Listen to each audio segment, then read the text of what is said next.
আসসালামু আলাইকুম। কি অবস্থায় সবার, কেমন আছেন? তো আশা করি সবাই অনেক ভালো আছেন। তো আজকে ভিডিওটি করার মূল রিজন হইতেছে যে অনেকে হচ্ছে বুঝতে পারে না যে ডিম হচ্ছে কতদিন ঘোরাবে আর হচ্ছে দিনে কয়বার ঘোরাবে। তো আমি হচ্ছে আমার ঠান্ডা লাগছে এই জন্য কথা বলতে একটু সমস্যা হইতেছে। তো আমি হচ্ছে দিনে হচ্ছে 4 বার ঘোরাই। যেমন হচ্ছে আপনার সকাল 10টায়, দুপুর 2টায়, বিকাল 5টায় আর রাত 10টায়। ঠিক আছে? তো আপনারা চাইলে দিনে হচ্ছে 3 থেকে 4 বার ঘোরাইতে পারেন। 3 বার সর্বনিম্ন, মানে এরকম ঘোরানোই যাবে না। আর হচ্ছে আপনারা মুরগির ডিম, এই যে দেখতে পারবেন, এই যে হচ্ছে হাঁসের ডিম, এই যে দেখেই বোঝা যাচ্ছে, আর এটা হচ্ছে মুরগির ডিম। তো মুরগির ডিম হচ্ছে আপনারা এরকমের হচ্ছে আপনারা 18 দিন ঘোরাবেন হচ্ছে মুরগির ডিম। হ্যাঁ, আর হচ্ছে আপনার হাঁসের ডিম হচ্ছে 25 দিন ঘোরাবেন, এবং 18 দিন পর হচ্ছে মুরগির ডিম আপনি আর ঘোরাবেন না, কারণ আপনার ওই বাচ্চাগুলো বের হওয়ার সময় হয়ে যাবে।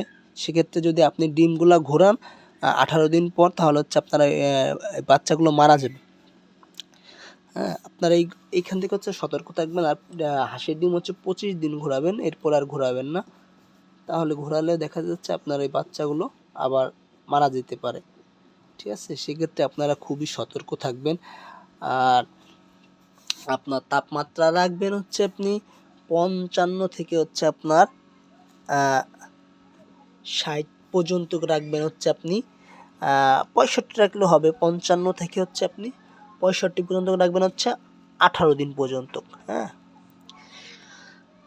আর বাকি 3 দিন রাখবেন 70 থেকে 75, 80 এরকমের রাখবেন।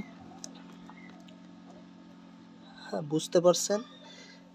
আর যদি বুঝতে কারোর সমস্যা হয়, সেক্ষেত্রে ভিডিওটি আবার পুনরায় দেখতে পারেন, তাহলে আপনি পুরোপুরি বুঝতে পারবেন।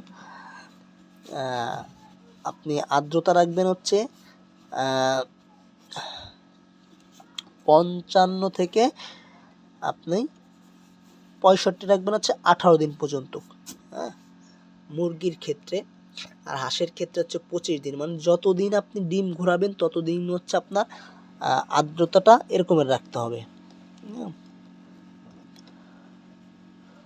আর যদি কেউ বুঝতে সমস্যা হয়, সেক্ষেত্রে হচ্ছে আপনি কমেন্ট করতে পারেন, আমরা ওইখানে আপনাকে বিস্তারিত বলে দেব যে আসলে কি সমস্যা। আপনার সমস্যার কথা বললে আমরা বুঝতে পারবো। হ্যাঁ, তো সবাই ভালো থাকবেন, সুস্থ থাকবেন। দেখা হবে পরবর্তী কোনো ভিডিওতে। আসসালামু আলাইকুম।